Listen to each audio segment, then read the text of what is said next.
ഹരി ഓം. എല്ലാ സജ്ജനങ്ങൾക്കും സ്വസ്നേഹപ്പെടാമോ.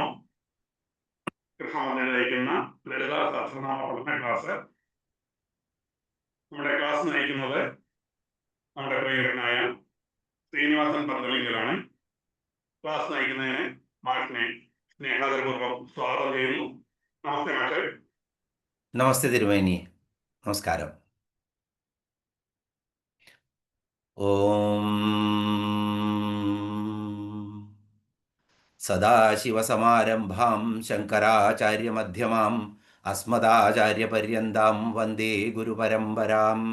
ഗജാനനം ഭൂതഗണാതിസേവിതം കവിത്തജംഭൂബലസാരഭക്ഷിതം ഉമാസുതം ശോകവിനാശകാരണം നമാമി വിഘ്നേശ്വരപാദപങ്കജം.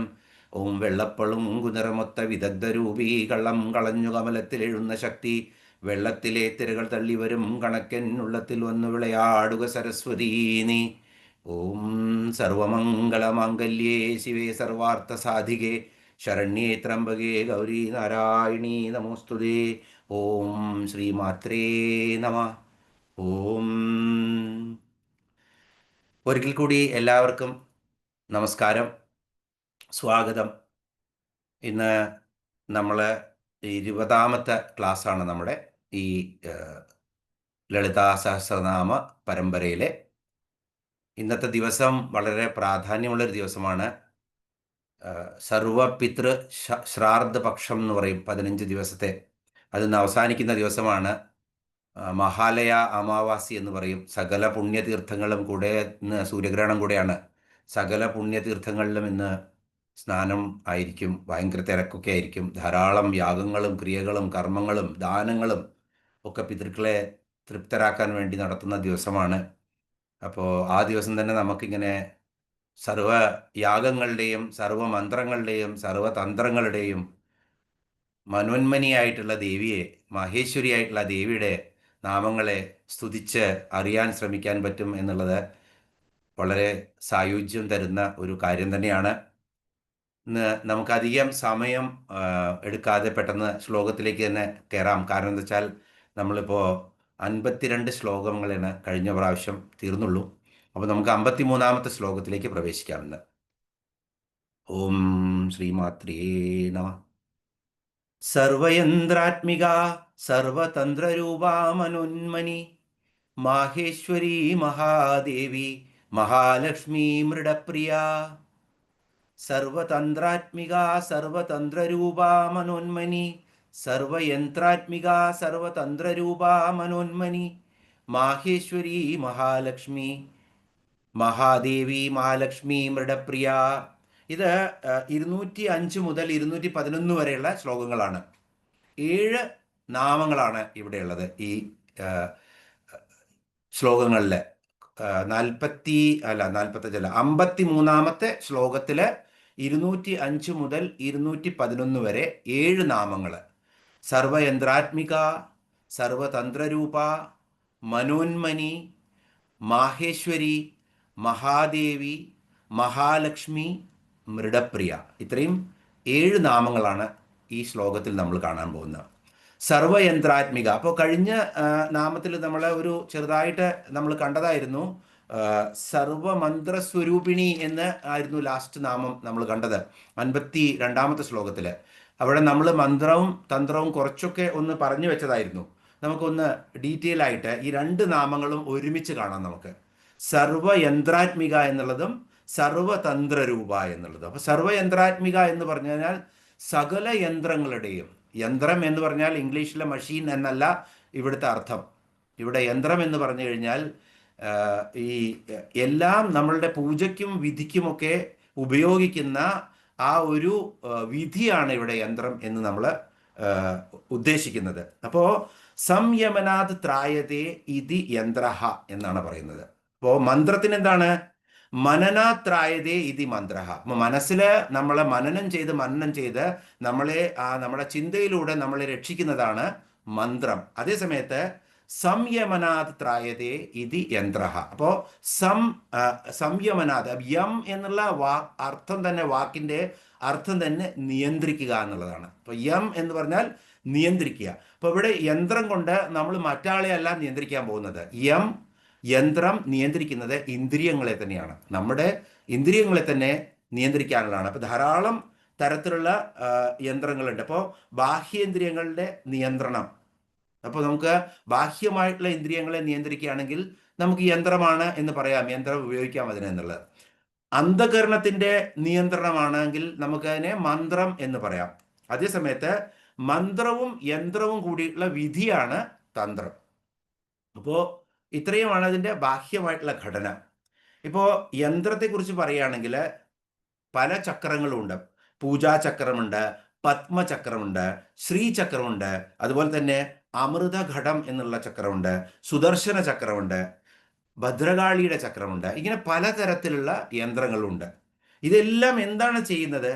ഈ യന്ത്രങ്ങളൊക്കെ ഈ ഈ പ്രപഞ്ചം തന്നെ ഒരു ജോമെട്രിക്കൽ സ്ട്രക്ചറാണ്. അപ്പോൾ ഒന്നെങ്കിൽ ഒരു ബിന്ദു, അല്ലെങ്കിൽ ഒരു വൃത്തം, അല്ലെങ്കിൽ എല്ലാം ഒന്നെങ്കിൽ ഒരു ജോമെട്രിക് സ്ട്രക്ചറിൽ നമുക്ക് ഒതുക്കാവുന്നതാണ് ഈ പ്രപഞ്ച രൂപം മുതൽ. ഇപ്പോൾ ഒരു മനുഷ്യൻ, നമ്മൾ പർവ്വതാസനത്തിലിരിക്കുന്ന ഒരു മനുഷ്യൻ്റെ രൂപം എന്ന് പറഞ്ഞു കഴിഞ്ഞാൽ, നമ്മൾ ശരിക്കും പത്മാസനത്തിലിരുന്ന് പർവ്വതാസനം ചെയ്യുകയാണെങ്കിൽ കൃത്യമായിട്ട് നമുക്ക് ഒരു മുകളിലോട്ട് നോക്കിയിരിക്കുന്ന ഒരു ത്രികോണ രൂപമായിട്ടാണ് നമ്മളുടെ ആ സ്ട്രക്ചറിനെ നമുക്ക് കിട്ടുക. ഒരു വൃക്ഷത്തിനെയും നമ്മൾ ചെയ്യുമ്പോൾ നമുക്ക് ഒരുപക്ഷെ അധോമുഖമായിട്ടുള്ള ഒരു ത്രികോണമാണ് കിട്ടുക. അപ്പോൾ നമുക്കറിയാം, ശ്രീചക്രത്തെക്കുറിച്ച് നമ്മൾ ബേസിക് ആയിട്ട് പഠിച്ചപ്പോൾ നമ്മൾ കണ്ടു ഈ ഊർധ്വമുഖമായിട്ടുള്ള ത്രികോണവും അധോമുഖമായിട്ടുള്ള ത്രികോണവും, അത് 4 ഊർധ്വമുഖമായിട്ടുള്ള ത്രികോണവും 5 അധോമുഖമായിട്ടുള്ള ത്രികോണവുമാണ് ശ്രീചക്രത്തെ പ്രതിനിധീകരിക്കുന്നത്, അതിൻ്റെ ഇന്നർ സർക്കിളിലുള്ളത്. അപ്പോൾ ഈ 4 മുകളിലേക്കുള്ള ത്രികോണങ്ങൾ പ്രതിനിധീകരിക്കുന്നത് ശിവനെയാണ്. ശിവൻ എന്ന് പറഞ്ഞാൽ ആത്മീയ ചൈതന്യത്തെയാണ് അത് പ്രതിനിധീകരിക്കുന്നത്. അതേസമയത്ത് 5 താഴത്തേക്കുള്ളത്, കാരണം നമുക്ക് ഈ നമ്മുടെ പിണ്ടാണ്ടമായിട്ടുള്ള ഈ ശരീരം കിട്ടിക്കഴിഞ്ഞാൽ പല കർമ്മങ്ങളും ചെയ്യാൻ നമ്മളെ കൊണ്ട് പറ്റണം. അതുകൊണ്ട് ശക്തിയാണ് കൂടുതൽ നമ്മൾക്ക് വേണ്ടത്. പലതരത്തിലുള്ള കർമ്മങ്ങളിൽ നിന്നും ഫലം ഇച്ഛിച്ചിട്ട് ആ കർമ്മങ്ങളിലൂടെ നമ്മുടെ ആഗ്രഹപൂർത്തി വരുത്തിയതിന് ശേഷം വേണം നമ്മൾക്ക് ആത്മീയ തലത്തിലേക്ക് പോകാൻ. അപ്പോൾ ഊർധ്വമുഖമായിട്ടുള്ള 5 ചക്രങ്ങളാണുള്ളത് ഇതിനകത്ത്. അത് ഉണ്ടാക്കുന്ന പിന്നെ പലതരത്തിലുള്ള ത്രികോണങ്ങളാണ് ശ്രീചക്രത്തെ ശരിക്കും പ്രതിനിധാനം ചെയ്യുന്നത്. ഇപ്പം ശ്രീചക്രം എന്ന് പറഞ്ഞു കഴിഞ്ഞാലും ശ്രീവിദ്യാ മന്ത്രം എന്ന് പറഞ്ഞാലും ദേവിയുടെ സ്വരൂപം തന്നെയാണ്. ഈ ബ്രഹ്മാണ്ഡ സ്വരൂപിണിയായിരിക്കുന്ന ദേവി തന്നെയാണ്. അപ്പോൾ ഈ വിശ്വത്തിലുള്ള എല്ലാ സൃഷ്ടികളെയും നമ്മൾ നോക്കുകയാണെങ്കിൽ അതൊരു ജാമിതീയ രൂപമായിരിക്കും. അതുകൊണ്ട് ഇങ്ങനെയുള്ള ഈ മുകളിലേക്ക് പോയിന്റഡ് ആയിട്ടുള്ളത് ശിവനെ പ്രതിനിധീകരിക്കുന്നു, അത് ആത്മീയ ശക്തിയാണ്, അത്രയും മനസ്സിലാക്കുക. അതുപോലെ തന്നെ താഴത്തേക്ക് പ്രതിനിധീകരിക്കുന്നത് ശക്തിയാണ്, ദേവിയെ പ്രതിനിധീകരിക്കുന്നു പറയാം. അത് നമ്മളുടെ ഭൗതികമായിട്ടുള്ള എല്ലാ ശക്തികളും നമുക്ക് തരുന്നതാണ്. അതിലൂടെ നമ്മൾ ആത്മീയതയിലേക്ക് പോകും എന്നുള്ള ഒരു ധാരണ വയ്ക്കുക. ഇനി നമുക്കിതിനെ ഒന്ന് പിന്നെ കൃത്യമായിട്ട് നമ്മളിതിനെ ഒന്ന് കൂടുതൽ സർവതന്ത്ര രൂപ എന്നുള്ള നാമം ഒന്ന് കാണുകയാണെങ്കിൽ, സർവതന്ത്രങ്ങളും ദേവീ രൂപമാകുന്നു എന്നുള്ളതാണ് ഇതിൻ്റെ ചുരുക്കമായിട്ടുള്ള അർത്ഥം. സർവതന്ത്ര രൂപ, സർവയന്ത്രാത്മിക എന്ന് പറഞ്ഞു കഴിഞ്ഞാൽ സകല യന്ത്രങ്ങളും, എത്ര യന്ത്രങ്ങളുണ്ടോ അതെല്ലാം ദേവീ രൂപം തന്നെയാണ് എന്നാണ് ഇതിൻ്റെ ചുരുക്കമായിട്ടുള്ള അർത്ഥം. അതുപോലെ തന്നെ സർവതന്ത്ര രൂപ എന്ന് പറഞ്ഞാൽ സർവതന്ത്രങ്ങളും ദേവീ രൂപമാകുന്നു. ഇനി ഇതിനകത്ത് നമുക്ക് ഈ കാമികാതന്ത്രം എന്നുള്ള ഒരു ഗ്രന്ഥമുണ്ട്. ആ ഗ്രന്ഥത്തിൽ ഓരോ തന്ത്രവിധികളും ദേവിയുടെ അവയവങ്ങളായിട്ട് വളരെ മനോഹരമായിട്ടാണ് അതിനകത്ത് വിവരിച്ചിരിക്കുന്നത്. എല്ലാം തന്ത്രങ്ങളൊക്കെ എന്താണ്? ദേവിയുടെ അവയവങ്ങൾ തന്നെയാണ്. ഇപ്പം നമുക്ക് ഏത് രൂപത്തിൽ ദേവിയെ, നമ്മൾ തൃഷ്ടുപ്പ് മന്ത്രത്തെ കഴിഞ്ഞ ക്ലാസ്സിൽ കണ്ടു. തൃഷ്ടുപ്പ് മന്ത്രം, ഈ 44 അക്ഷരമുള്ള തൃഷ്ടുപ്പ് മന്ത്രം, 11x4 4 വരികൾ 11 അക്ഷരമുള്ളത്, അത് വെച്ച് കഴിഞ്ഞാൽ നമ്മൾക്ക് 33 തരത്തിലുള്ള ദുർഗകളെ, ഓരോ വനദുർഗയാണെങ്കിലും ജയദുർഗയാണെങ്കിലും അഗ്നിദുർഗയാണെങ്കിലും ഏത് ദുർഗയും നമുക്ക് പ്രസാദിപ്പിക്കാൻ പറ്റും 4 വരികളുള്ള 44 അക്ഷരങ്ങളുള്ള ആ മന്ത്രത്തിൽ നിന്ന്. അതുപോലെ തന്നെ കാമികാതന്ത്രം, ഈ ഓരോ കാര്യങ്ങളും ദേവിയുടെ അവയവങ്ങളാണെന്നാണ് പറയുന്നത്. അപ്പോൾ ശരിക്കും തന്ത്രം എന്താണ്? പൂജാവിധികളുമായിട്ട് ബന്ധപ്പെട്ടിട്ടുള്ള ഒരു ശാസ്ത്രമാണ് തന്ത്രം. തന്ത്രത്തെ നമ്മൾ പണ്ടൊക്കെ എങ്ങനെയായിരുന്നു? തന്ത്രം എന്തിലാണ് ഉണ്ടാവുക? മന്ത്രവും യന്ത്രവും എങ്ങനെ ചെയ്യണമെന്ന് വിധിക്കപ്പെട്ടിട്ടുള്ളതാണ് തന്ത്രം. ആ തന്ത്രം ഗ്രന്ഥരൂപത്തിലാണ് ഉണ്ടാവുക. അപ്പോൾ ആ ഗ്രന്ഥം വളരെ പൂജനീയമാണ്. ഏത് ഗ്രന്ഥമാണെങ്കിലും അതിനകത്ത് മന്ത്രമോ തന്ത്രമോ ഉണ്ടെങ്കിൽ അത് വളരെ വിശിഷ്ടമാണ്, പൂജനീയമാണ്, അപ്പോൾ നമ്മൾ അതിനെ ശരിക്കും വ്യാസപീഠത്തിലൊക്കെ വെച്ചിട്ടാണ്, ആ വ്യാസപീഠത്തിന് തന്നെ പൂജിക്കും എന്നൊക്കെ നമ്മൾ കണ്ടു. അത് കഴിഞ്ഞ് അത് ശിഷ്യൻ അതെല്ലാം ഗുരു ശിഷ്യന് പകർന്നു കൊടുക്കുന്നു. അങ്ങനെ പകർന്നു കഴിഞ്ഞാൽ പഴയ കാലത്തൊക്കെ ഈ ഗ്രന്ഥത്തെ പിന്നെ ജലത്തിലെ ഒഴുകുന്ന സ്വച്ഛ ജലത്തില് അലിയിച്ച് കളയുകയാണ് ചെയ്യുക, ഹൃദിസ്ഥമാക്കുകയാണ്. പിന്നെ ആ പുസ്തകത്തിന്റെ ആവശ്യമില്ല. അത് കഴിഞ്ഞ് വീണ്ടും ആ ശിഷ്യൻ അദ്ദേഹത്തിന് ഗുരുസ്ഥാനീയനാവുമ്പോൾ തൻ്റെ ശിഷ്യന്മാർക്ക് ഉപദേശിച്ചു കൊടുക്കും. അങ്ങനെയാണ് ഇതെല്ലാം. ഈ പുസ്തകം വെച്ചിട്ട് പുസ്തകത്തിൽ നിന്ന് വായിച്ചു പഠിക്കുക, ഗുരു ഇല്ലാതെ എന്നുള്ളൊരു കൺസെപ്റ്റ് പണ്ടുണ്ടായിരുന്നില്ല. അതാണ് നമ്മളുടെ ഗുരുർ ബ്രഹ്മ ഗുരുർ വിഷ്ണുർ ഗുരുർ ദേവോ മഹേശ്വര ഗുരു സാക്ഷാത് പരബ്രഹ്മ തസ്മൈ ശ്രീ ഗുരുവേ നമ എന്ന് പറയുന്നത്.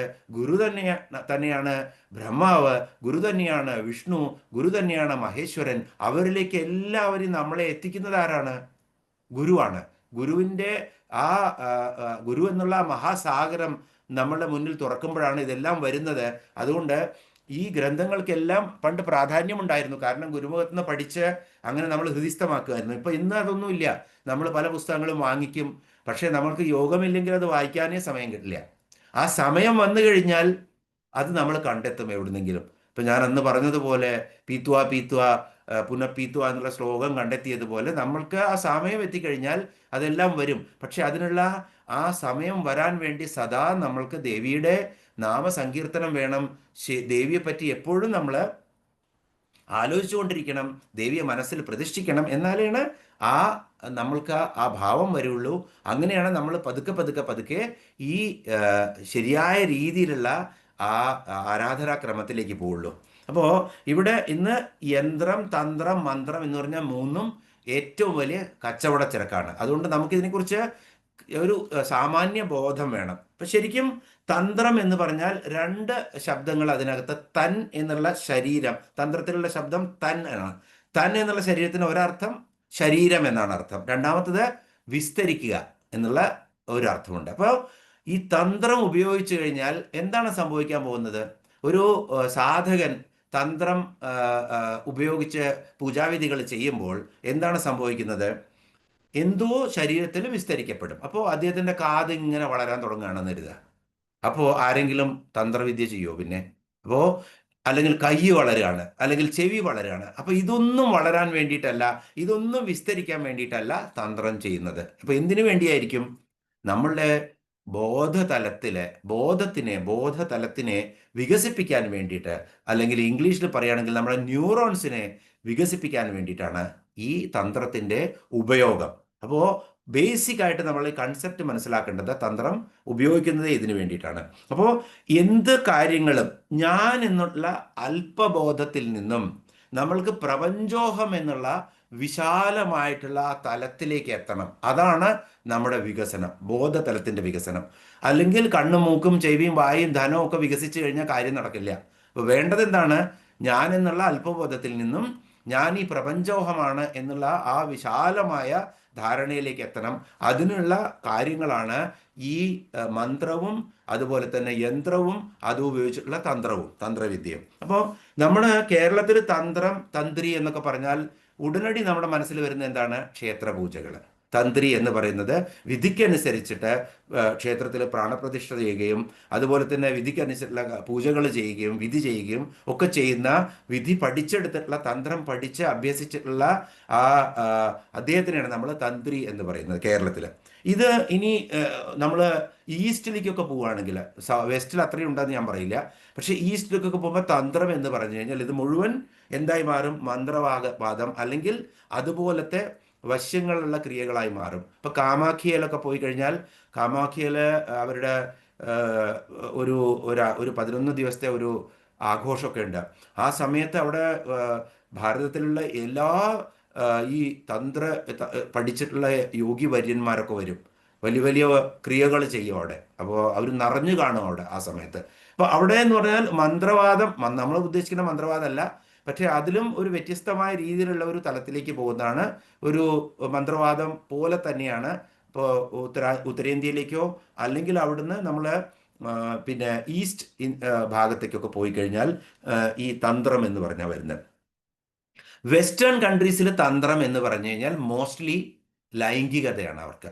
തന്ത്രം എന്ന് പറഞ്ഞു കഴിഞ്ഞാൽ അത് ലൈംഗികതയായിട്ടുള്ള ബന്ധപ്പെട്ടിട്ടുള്ള എന്തോ ആയിട്ടാണ് അവരതിനെ വിശദീകരിക്കുന്നത്. അപ്പോൾ ഇങ്ങനെ നമ്മളുടെ ഇവിടെ തന്നെ വളരെ മോശമായ കൺസെപ്റ്റ് ഉണ്ട് തന്ത്രത്തിന്. അപ്പോൾ അതിന് നമുക്ക് ശരിക്കും ഒന്ന് കൂടുതൽ ഒന്ന് ചിന്തിച്ചു നോക്കാം. എന്താണ് വികസിപ്പിക്കുന്നത്? നമ്മുടെ അല്പമുള്ള ബോധതലത്തിനെ ഈ വിശ്വത്തിലേക്ക് മാറ്റിയെടുക്കുന്നതാണ് ഈ തന്ത്രത്തെ കൊണ്ട് ഉദ്ദേശിക്കുന്നത്. അത് തന്നെയാണ് നമ്മുടെ ക്ഷേത്രത്തിലൊക്കെ നടക്കുന്നത്. പൂജാരി തൻ്റെ ആ സിദ്ധി കൊണ്ട് അങ്ങനെ ആ സിദ്ധിയെ മുഴുവൻ ആ വിഗ്രഹത്തിലേക്ക് കൊടുക്കുന്നതാണ് ആ തന്ത്രി എന്ന് പറയുന്നത്.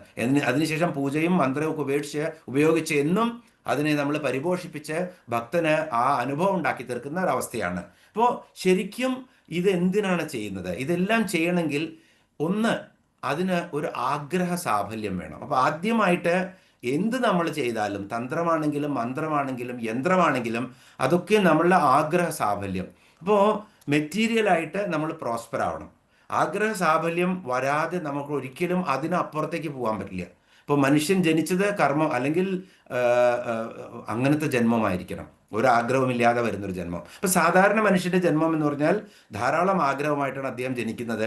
അതിൻ്റെ കൂടെ തന്നെ നമ്മളുടെ പുരാണങ്ങളും ഇതിഹാസങ്ങളും നമ്മുടെ പാരമ്പര്യങ്ങളൊക്കെ ആ ശിശു അവസ്ഥയിൽ തന്നെ ആ കുട്ടിക്ക് കൊടുക്കുമ്പോൾ ആ ഒരു ബോധം കൂടിയുണ്ട്, എനിക്ക് ഇതിൻ്റെയും അപ്പുറത്തോട്ട് പോകണമെന്ന് വരും. അങ്ങനെ ആഗ്രഹങ്ങൾ സഫലീകരിക്കാനുള്ള എല്ലാ ക്രിയകളും നമ്മൾ പഠിച്ചെടുക്കുമ്പോൾ അതിനുശേഷം ഇതിനെ നമ്മൾ എന്തൊക്കെ ആഗ്രഹമാണ് നമ്മൾക്ക് എന്ന് അറിയണം.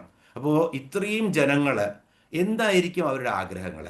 ഇപ്പോൾ നമ്മൾ കെമിസ്ട്രി എടുക്കുകയാണെങ്കിൽ 18 ഗ്രൂപ്പ് അല്ലേ, 18 ഗ്രൂപ്പ് മൂലകങ്ങൾ, 110 മൂലകങ്ങളായിരുന്നു, ഇപ്പോൾ 118 മൂലകങ്ങളാണെന്നാണ് ഇപ്പോൾ ലേറ്റസ്റ്റ്.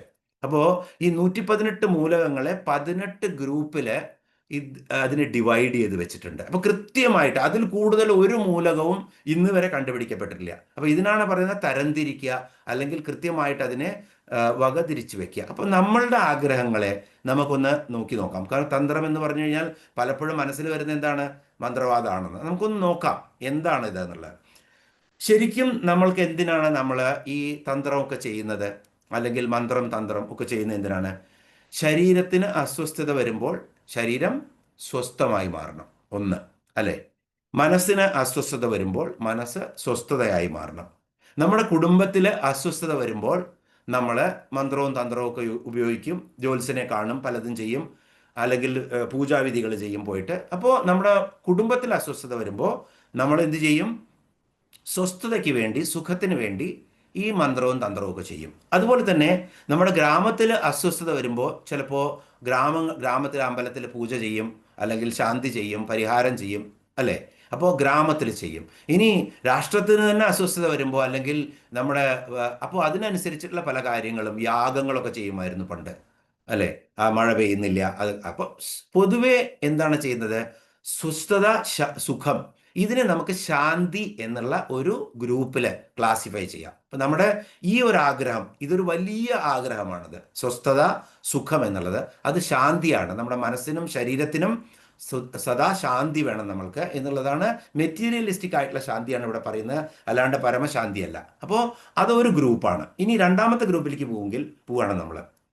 രണ്ടാമത്തെ ഗ്രൂപ്പിൽ അപ്പോൾ നമ്മളുടെ വീട്ടിൽ ഭർത്താവിന് എപ്പോഴും ഉണ്ടാവും ഭാര്യ തൻ്റെ ചൊൽപ്പടിക്ക് നിൽക്കണം, താൻ പറയുന്നത് ഭാര്യ അനുസരിക്കണം. അതുപോലെ ഭാര്യയ്ക്കുണ്ടാവും ഭർത്താവ് താൻ പറഞ്ഞ ആര് കേട്ടില്ലെങ്കിലും വേണ്ടില്ല, ഭർത്താവ് മക്കളും താൻ പറയുന്നത് കേൾക്കണമെന്ന്. ഇത് തന്നെ നമ്മൾ മേലുദ്യോഗസ്ഥൻ്റെ അടുത്തേക്ക് പോയി കഴിഞ്ഞാൽ മേലുദ്യോഗസ്ഥന് കീഴുദ്യോഗസ്ഥൻ താൻ പറഞ്ഞത് കേൾക്കണം തീർച്ചയായിട്ടും എന്നുള്ളത് വളരെ കർക്കശമായിട്ട് അദ്ദേഹത്തിന് ഉണ്ടായിരിക്കും ആഗ്രഹം. ഇങ്ങനെ നമ്മൾ ഗ്രാമത്തിലേക്ക് പോയി കഴിഞ്ഞാൽ അവിടുത്തെ അധികാരി എല്ലാവരും പറയുന്നത് കേൾക്കണം, അല്ലെങ്കിൽ ഒരു ഗ്രാമം മറ്റൊരു ഗ്രാമം ഞങ്ങൾ അവരെക്കാളും മെച്ചപ്പെട്ടതാണ്, ഞങ്ങൾ അവർ പറയുന്നത് കേൾക്കണം, ഞങ്ങൾ പറയുന്നത് കേൾക്കണം. രാഷ്ട്രം ഇപ്പം എന്താണ്, രാഷ്ട്രത്തിലൊക്കെ ഉണ്ടാകുന്ന എന്താണ്, ട്രംപ് അദ്ദേഹം തന്നെ പറയുന്ന എല്ലാവരും കേൾക്കണം എന്നുള്ള അവസ്ഥയാണ് വരുന്നത്. അപ്പം ഇതെന്താണ്? ശരിക്കും എല്ലാവരും എനിക്ക് വശപ്പെടണം. ഈ ആഗ്രഹത്തിനെ തന്ത്രവിദ്യയിൽ നമുക്ക് ആദ്യത്തെ നമ്മൾ ശാന്തി എന്ന് പറഞ്ഞു, രണ്ടാമത്തേന് വശ്യം എന്ന് പറയാം നമുക്ക്. അപ്പോൾ നമ്മളെ ഒന്നുമല്ല, നമ്മളൊക്കെ മന്ത്രവാദികളാണ് എന്ന് നമുക്ക് ഇവിടുന്ന് സ്ഥാപിക്കാൻ പറ്റും. രണ്ടാമത്തെ ആഗ്രഹത്തിനെ ക്ലാസിഫൈ ചെയ്യുമ്പോൾ ഈ ലോകത്തുള്ളത് വശ്യമാണ്. ഒരാൾ എനിക്ക് വശപ്പെടണം. വശപ്പെടണം എന്ന് പറഞ്ഞു കഴിഞ്ഞാൽ അയാൾ ഇങ്ങനെ മയങ്ങിയിട്ട് ഇങ്ങനെ ഏത് നേരത്തും ഇങ്ങനെ പിന്നാലെ നടക്കുക, അതൊന്നുമല്ല. നമ്മൾ പറയുന്ന കാര്യങ്ങളൊക്കെ നടക്കണം എന്നുള്ളതാണ് അനുകൂലമായിട്ട് അവർ പ്രവർത്തിക്കുന്നത് നമ്മൾക്ക് വേണ്ടിയിട്ടുള്ളതാണ്. അപ്പോൾ ഇത് തന്നെയാണ് ഇപ്പോൾ ട്രംപ് ചെയ്തത് അല്ലേ? അദ്ദേഹം ടാരിഫ് കൂട്ടി. കാരണം അദ്ദേഹത്തിന് ഉദ്ദേശിച്ച സാധനങ്ങളൊക്കെ ഇന്ത്യയിൽ വിൽക്കണം, അത് സംഭവിക്കാൻ പറ്റില്ല ഉണ്ടെങ്കിൽ അദ്ദേഹം അതിന് ടാരിഫ് കൂട്ടിയിട്ട് പ്രഷർ ചെലുത്താൻ ശ്രമിക്കുകയാണ്. അപ്പോൾ ഇത് വശ്യം എന്നുള്ള ഒരു തന്ത്രവിദ്യയിലേക്ക് നമുക്ക് പോവാം. അല്ലെങ്കിൽ തന്ത്രവിദ്യയല്ല, വശ്യം എന്നുള്ള ഒരു ആഗ്രഹം എനിക്ക് പോവാണ് ഇത്. ഇനി മൂന്നാമത്തെ ആഗ്രഹം എന്താ നോക്കാം. ഇപ്പൊ രണ്ടുപേര് എപ്പോഴെപ്പോഴും നമുക്ക് പരിചയമുള്ള രണ്ടുപേര് കൂടിയിരിക്കുകയാണ്. അപ്പോൾ ഒരു ഓഫീസാണെന്ന് കരുതുക. അവർ രണ്ടുപേരും ഇടയ്ക്കിടയ്ക്ക് ബോസിന്റെ റൂമിൽ പോവും, തിരിച്ചു വരും. അപ്പം നമ്മൾക്കൊരു സംശയം, നമ്മൾക്ക് പാരവയ്ക്കാണോ അവരെന്ന്. അപ്പോൾ എപ്പോഴും ഈ രണ്ടുപേരിങ്ങനെ കൂടുമ്പോൾ മൂന്നാമതായിരിക്കുന്ന നമ്മൾക്ക് ഒരു സംശയം തോന്നും, ഇത് എനിക്ക് ആപത്തായി മാറുമെന്ന്. മേലുദ്യോഗസ്ഥനാവാം, രണ്ട് ഗ്രാമങ്ങൾ കൂടുമ്പോൾ മൂന്നാമത്തെ ഗ്രാമത്തിനാവാം, രണ്ട് രാഷ്ട്രങ്ങൾ. ഇപ്പോൾ ഇത് തന്നെയല്ലേ സംഭവിച്ചത്? അമേരിക്ക മറ്റൊരു രാജ്യത്തിൻ്റെ കൂടെ കൂടി, അപ്പോൾ ഇന്ത്യ ചൈനയുടെ കൂടെ പോവാത്ത ഇന്ത്യ ചൈനയുടെ കൂടെയും റഷ്യയുടെ കൂടെയും പോയിട്ട് നയതന്ത്ര ബന്ധങ്ങൾ സ്ഥാപിക്കാൻ നോക്കി. അപ്പോൾ എന്താണ് സംഭവിക്കുന്നത് ഇവിടെ? ഇവിടെ പൊതുവെ എനിക്ക് കൃത്യമായിട്ട് ഈ കാര്യങ്ങൾ നടക്കുന്നുണ്ടെങ്കിൽ എൻ്റെ ആഗ്രഹം എന്തായിരിക്കും? ഈ രണ്ടു പേരും വിഘടിച്ചു പോകണം. അപ്പോൾ ഇവർ രണ്ടുപേരും ഒരുമിക്കുന്നത് കണ്ടു കഴിഞ്ഞാൽ, ഇപ്പോൾ ഇന്ത്യ ചൈനയും റഷ്യ ഒരുമിച്ച് കഴിഞ്ഞാൽ ട്രംപ് എല്ലാവിധ കാര്യങ്ങളും നടത്തും, അവരിൽ ഒരാളെ മാറ്റിയിട്ട് അദ്ദേഹത്തിൻ്റെ കൂടെ ആവാൻ. ഇത് തന്നെയാണ് രണ്ടുപേര് പോകുന്നത് കണ്ട് നമ്മൾ മേലുദ്യോഗസ്ഥനോടുകൂടി പറയും അവർ രണ്ടുപേരും ശരിയല്ല കേട്ടോ എന്ന്. അപ്പോൾ ഒരാളെ ചീത്ത പറഞ്ഞു കഴിഞ്ഞാൽ ആരാണത് പറഞ്ഞാൽ അറിയില്ല, അവർ രണ്ടുപേരും വിഘടിച്ചു പോകും. ഇതാണ് വിദ്വേഷണം എന്ന് പറയുന്ന ആഗ്രഹം. അപ്പോൾ നമ്മൾക്ക് എതിരായിട്ട് ആരെങ്കിലും പ്രവർത്തിക്കുന്നുണ്ടെങ്കിൽ അവരെ വിഘടിപ്പിച്ച് മാറ്റുക എന്നുള്ളതാണ് വിദ്വേഷണം. അപ്പോൾ ശാന്തി എന്നുള്ള ആഗ്രഹം കണ്ടു നമ്മൾ, എനിക്ക് വശത്താക്കണം എന്നുള്ള വശ്യം എന്നുള്ള ആഗ്രഹം കണ്ടു നമ്മൾ, രണ്ടുപേരെ വിഘടിപ്പിക്കുന്ന വിദ്വേഷണം എന്നുള്ള ആഗ്രഹം നമ്മൾ കണ്ടു. ഇനി ഈ വിദ്വേഷണം നടക്കുമ്പോൾ സപ്പോസ് നമ്മുടെ മകനാണ്, മകൻ്റെ കൂട്ടുകെട്ട് ശരിയല്ല, അപ്പോൾ അവരെ അകറ്റാൻ നമ്മൾ നോക്കും. വിദ്വേഷണം ശരിയാവുന്നില്ല, അപ്പോൾ എല്ലാവർക്കും അവനവൻ്റെ മക്കളായിരിക്കും ഏറ്റവും നല്ലത്, മറ്റുള്ളവരാണ് തെറ്റുകാർ എന്നാണ് പറയുക. അവൻ്റെ കൂട്ടുകെട്ടുകാരനാണ് എൻ്റെ മകൻ കേടുന്നത്, അല്ലെങ്കിൽ അവൻ സർ ഐസക് ന്യൂട്ടൺ ആയിരുന്നു എന്നാണ് എല്ലാവരും സ്ഥാപിക്കുക. അപ്പോൾ നമ്മൾ എന്ത് ചെയ്യും? ഇവനെ മാറ്റാൻ പറ്റില്ല, അപ്പോൾ മറ്റേ ആളെ നമുക്ക് മാറ്റാൻ പറ്റില്ല, അപ്പോൾ മകനെ പിടിച്ചിട്ട് ഹോസ്റ്റലിൽ കൊണ്ടുപോയിടും, അല്ലെങ്കിൽ മകനെ പിടിച്ച് ബോർഡിംഗ് സ്കൂളിലാക്കും കൂട്ടുകെട്ട് മാറ്റാൻ വേണ്ടിയിട്ട്. അതുപോലെ തന്നെ ഇപ്പം രണ്ടുപേരും മേലുദ്യോഗസ്ഥൻ കീഴുദ്യോഗസ്ഥനെ ട്രാൻസ്ഫർ ചെയ്യും സ്ഥലത്തുനിന്ന്, ഇയാളുടെ ശല്യം അങ്ങോട്ട് മാറാൻ വേണ്ടിയിട്ട്. അപ്പോൾ ഇങ്ങനെ രാഷ്ട്രങ്ങൾ ചെയ്യും. അതുപോലെ തന്നെ പലരും നമ്മൾക്ക് പറ്റുന്നത് പോലെയൊക്കെ ചെയ്യും. ഈ ഒരു ക്രിയയാണ് തന്ത്രത്തിൽ എന്ത് പറയുന്നത്? ഇതൊരു ആഗ്രഹമാണ്. അതിനാണ് നമ്മൾക്ക് അനുകൂലമല്ലാത്ത കാര്യങ്ങൾ നടക്കുമ്പോൾ അതിനെ നമ്മൾ മാറ്റി നിർത്താൻ ശ്രമിക്കുന്നതാണ് ഉച്ചാടനം. ഇപ്പൊ ശാന്തി, വശ്യം, വിദ്വേഷണം, ഉച്ചാടനം. അപ്പോൾ ഉച്ചാടനം ചെയ്തിട്ട് മാറ്റുക. അല്ലാണ്ട് ഇവിടെ വളരെ രസകരമായിട്ട് ഓരോരുത്തരും നമ്മൾ മന്ത്രവാദികളാവുന്നതെന്ന് നമുക്കറിയാം. അപ്പൊ എനിക്ക് ബുദ്ധിമുട്ടുണ്ടാക്കുന്ന കാര്യത്തെ ഞാൻ മാറ്റി നിർത്തും, എന്ത് ത്യാഗം സഹിച്ചും മാറ്റി നിർത്താൻ ശ്രമിക്കും. ഇപ്പൊ ട്രാൻസ്ഫർ എന്ന് പറഞ്ഞാലും ശബ്ദത്തിലൂടെയാണ് നമ്മൾ അത് ചെയ്യുന്നത്. അപ്പോൾ ഒരു ഓർഡർ കൊടുക്കും ആദ്യം, അതിനുശേഷം എഴുതും. ഇനി ഇങ്ങനെ പോയതിന് ശേഷം ഇപ്പൊ ഇതൊക്കെയായി, ഇനി എനിക്ക് ഇപ്പോൾ ഒരാൾക്ക് അസുഖം വരുന്നു. ആ അസുഖം വരുമ്പോൾ നമ്മൾക്ക് ദൈവമേ ഇത് വളരെ പ്രോബ്ലം ഉള്ള അസുഖമാണല്ലോ, കോവിഡ് ആണെങ്കിലും വേണ്ടില്ല, വേറെ എന്ത് അസുഖമാണെങ്കിലും. ഇപ്പോൾ വൈറൽ ഫീവർ വന്നു കഴിഞ്ഞാൽ ഇപ്പം നമ്മളെപ്പോഴും പ്രാർത്ഥിക്കും, ദേവിയോട് പ്രാർത്ഥിക്കും, അത് അവന് തന്നെ വരട്ടെ, എനിക്ക് വരരുതേ എന്ന് നമ്മളെ പ്രൊട്ടക്റ്റ് ചെയ്യാൻ നമ്മൾ ശ്രമിക്കും. അപ്പോൾ മറ്റുള്ളവർക്ക് സംഭവിക്കുന്ന ആ മോശമായ കാര്യങ്ങൾ തനിക്ക് വരരുത് എന്ന് തീർച്ചയായിട്ടും നമ്മളെ ഓരോരുത്തരും ആഗ്രഹിക്കും. ഇതും ഒരാഗ്രഹമാണ്. അപ്പോൾ അതിനു വേണ്ടി നമ്മൾ പല കാര്യങ്ങളും ചെയ്തിട്ട് അത് ഇപ്പോൾ നമ്മൾ മാസ്ക് ധരിക്കും. ചിലവർ അവൻ തുമ്മുന്നുണ്ട്, അവനെ നിയന്ത്രിക്കാൻ പറ്റുന്നെങ്കിൽ ഞാൻ മാസ്ക് ധരിക്കും. അതുപോലെ തന്നെ രണ്ട് സ്ഥലങ്ങൾ തമ്മിൽ യുദ്ധം ഉണ്ടായിക്കഴിഞ്ഞാൽ ബോർഡർ ഉണ്ടാക്കും. എന്നിട്ട് അല്ലെങ്കിൽ കാട്ടാനുകൾ നമ്മളുടെ അവിടേക്ക് കയറി വരികയാണെങ്കിൽ നമ്മൾ എന്ത് ചെയ്യും? അവിടെയൊക്കെ ഇലക്ട്രിക്കൽ വയറുള്ള ഫെൻസ് ഉണ്ടാക്കും. ഇത് ബേസിക്കലി എന്താണ്? ഈ ആഗ്രഹങ്ങൾ അത് സംഭവിക്കരുതേ എന്നുള്ള ആഗ്രഹം, വന്ന സാധനം എന്നെ ബാധിക്കരുതേ എന്ന് കരുതാൻ വേണ്ടി നമ്മൾ ചെയ്യുന്നതാണ് സ്തംഭനം. അപ്പോൾ ശാന്തിയായി, വശ്യമായി, വിദ്വേഷണമായി, ഇനി എന്താ നമ്മൾ ചെയ്യണത്? ഉച്ചാടനമായി സ്തംഭിപ്പിക്കുകയാണ്. ഇതൊക്കെ കഴിഞ്ഞതിന് ശേഷം, ഇതെല്ലാം കഴിഞ്ഞിട്ടും ഒന്നും നടക്കുന്നില്ല, അയാളുടെ തന്നെ എല്ലാം നടക്കുകയാണ്, നമുക്ക് ഉപദ്രവമായി വരികയാണെന്ന് തോന്നുമ്പോൾ നമ്മൾക്ക് തോന്നി എന്നും ബസ്സിൽ പോകുന്നുണ്ട്, ഇവനൊന്ന് ബസ് ഇടിച്ചിട്ട് ചാവുന്നില്ലല്ലോ, എത്ര ബസ്സും കാറും ഇടിക്കുന്നു. ഇത് തോന്നുമ്പോഴേ നമുക്ക് തോന്നും. കാരണം നമുക്ക് സിവിലൈസ്ഡാണ്. അയ്യോ ദേവി, ഞാൻ എന്തായി വിചാരിച്ചത്, വേഗം അമ്പലത്തിൽ പോയിട്ട് എന്തായി ചീത്ത ചിന്തകൾ, എനിക്ക് തോന്നുന്നത് വഴിപാട് കഴിച്ചു എന്ന് വരും. അതാണ് സിവിലൈസ്ഡാണ് നമ്മൾ. അതുകൊണ്ട് അപ്പോൾ ഇങ്ങനെ മറ്റൊരാൾ ഇല്ലാതാവണം, അല്ലെങ്കിൽ സ്വയം എനിക്കിങ്ങനെ ജീവിക്കാൻ വയ്യ, എന്തൊരു കഷ്ടമാണ്, ഞാൻ എന്നെ അങ്ങോട്ട് ദേവി എടുത്തു കളയണേ, എന്നെ നശിപ്പിച്ചു കളയണേ എന്ന് സ്വയം തോന്നുക, അല്ലെങ്കിൽ മറ്റൊരാൾ നശിച്ചു പോണേ എന്ന് തോന്നുക. ഈ രണ്ട് കാര്യങ്ങളും എന്താണ്? മാരണം. അപ്പോൾ മാരണം എന്ന് പറഞ്ഞു കഴിഞ്ഞാൽ വളരെ മോശമായിട്ട് ആരെങ്കിലും കൊല്ലണം എന്ന് കരുതി, ഇതൊക്കെ ഇനി നമ്മളൊരു പരിധി വിട്ടിട്ട് നമ്മൾ വരുമ്പോൾ ഈ മന്ത്രങ്ങളും തന്ത്രങ്ങളിലൊക്കെ അർത്ഥം എന്താണ് നമ്മൾ മനസ്സിലാക്കുമ്പോഴാണ് ഇതിൻ്റെയൊക്കെ ശരിയായിട്ടുള്ള മൂല്യം നമ്മൾ മനസ്സിലാക്കുന്നത്. അപ്പോൾ ഈ ഒരു 6 ക്ലാസിഫിക്കേഷൻ നമ്മൾ പറഞ്ഞു. ശാന്തി വേണം, എല്ലാവർക്കും ആഗ്രഹമാണ്. എല്ലാവരും എൻ്റെ വശത്തായിരിക്കണം, വശ്യം എന്നുള്ള ആഗ്രഹമാണ്. അതുപോലെ തന്നെ 2 പേര് എന്നെ ഉപദ്രവിക്കുന്നവർ മാറി നിൽക്കണം, അതിന് പിന്നെ വിദ്വേഷണം ഉപയോഗിക്കും. മൂന്നാമത്തത്, അവരെ മാറ്റി നിർത്തും ഞാൻ, ഉച്ചാടനം ഉപയോഗിക്കും. അത് കഴിഞ്ഞ് അവരെ സ്തംഭിപ്പിക്കും ഞാൻ. അങ്ങനെ എന്തെങ്കിലും വന്നു കഴിഞ്ഞാൽ അത് സ്തംഭനമായി മാറും. ഇനി അത് തീർന്നു പോണേ എന്ന് വിചാരിക്കും. അതാണ് മാരണം എന്നുള്ളത്. അപ്പോൾ ഇല്ലാതാകുക എന്നുള്ളൊരാഗ്രഹമാണ് അവിടെ. ഇങ്ങനെ ഈ 6 എണ്ണത്തിൽ പെടാത്ത ഒരാഗ്രഹവും ഈ ഭൂമുഖത്തില്ല. അപ്പോൾ ഈ ക്ലാസിഫിക്കേഷൻ പീരിയോഡിക് ടേബിളിലൊക്കെ വന്നത് ഇപ്പം മെൻഡലിയേഫ് വന്നപ്പോഴും ഒന്നുമല്ല. ഇത് നമ്മുടെ ഋഷിമുനികൾ എന്നോ ഇതെല്ലാം ക്ലാസിഫൈ ചെയ്ത് വെച്ചാണ്. ഇപ്പം ഇതൊക്കെ ചെയ്തു കഴിഞ്ഞാൽ നമ്മൾക്ക് എന്താ കിട്ടുന്നത്? നമ്മൾക്ക് നമ്മളുടേതായ മെറ്റീരിയലിസ്റ്റിക് ആഗ്രഹങ്ങൾ സാധിക്കാൻ പറ്റും, അല്ലേ? അവിടുന്ന് നമ്മൾ മുകളിലേക്ക് പോവാണ്. മോക്ഷത്തെക്കുറിച്ചൊന്ന് ചിന്തിച്ചു നോക്കാം.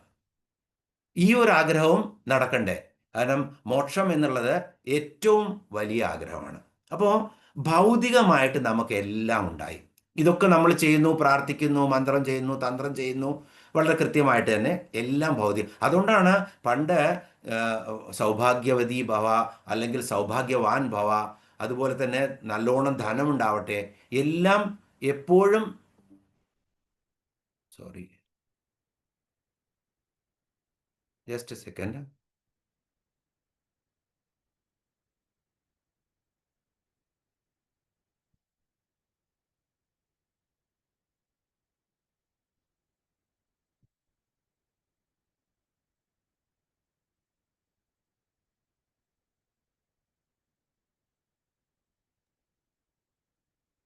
നോക്കണ്ട.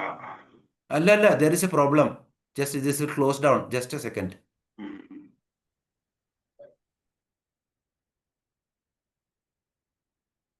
Okay, that's not going.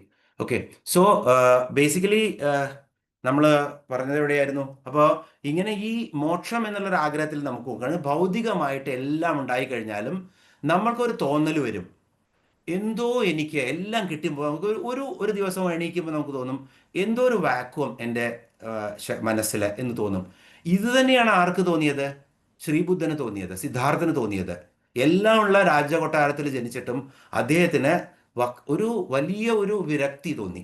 ഇതുപോലെ തന്നെയാണ് യോഗാ വാസിഷ്ഠത്തില് കുമാരനായിട്ടുള്ള ശ്രീരാമൻ ഇങ്ങനെ തൻ്റെ രാജ്യ സന്ദർശനത്തിന് പോവാണ്. പര്യടനം എന്ന് പറയാൻ പറ്റില്ല, ഒരു ആത്മീയ യാത്ര തന്നെയായിരുന്നു. അത് കഴിഞ്ഞ് വന്നപ്പോൾ അദ്ദേഹത്തിന് എല്ലായിടത്തും ദുഃഖം കാണുന്നു, എല്ലായിടത്തും വളരെ മോശമായിട്ടുള്ള അവസ്ഥ കാണുന്നു. അപ്പോൾ അദ്ദേഹത്തിന് വിരക്തി വരികയാണ്. അങ്ങനെയാണ് യോഗ വാസിഷ്ഠം എന്നുള്ള മഹത്തായ ഗ്രന്ഥം വരുന്നത്. അത് നമ്മൾ കുറച്ച് കഴിഞ്ഞാൽ വീണ്ടും കാണും. അപ്പോൾ ഇങ്ങനെ ഈ ശൂന്യത, ഭൗതികമായിട്ട് എല്ലാം ഉണ്ടായിട്ടും എന്തോ ഒന്നും ഇല്ല എന്നുള്ള ആ ശൂന്യതയാണ്. ആ ശൂന്യത എന്തുകൊണ്ടാണ്? അതുവരെ ആ സമയത്താണ് നമ്മളുടെ ആധ്യാത്മിക യാത്രയ്ക്ക് തുടക്കം കുറിക്കുന്നത്. ഈ ഒരു എല്ലാം ഉണ്ടായിട്ടും എന്തില്ല എന്ന് വരുന്നതാണ് നമ്മുടെ ആധ്യാത്മിക യാത്രയിലേക്കുള്ള പ്രയാണത്തിന്റെ ആദ്യഘട്ടം.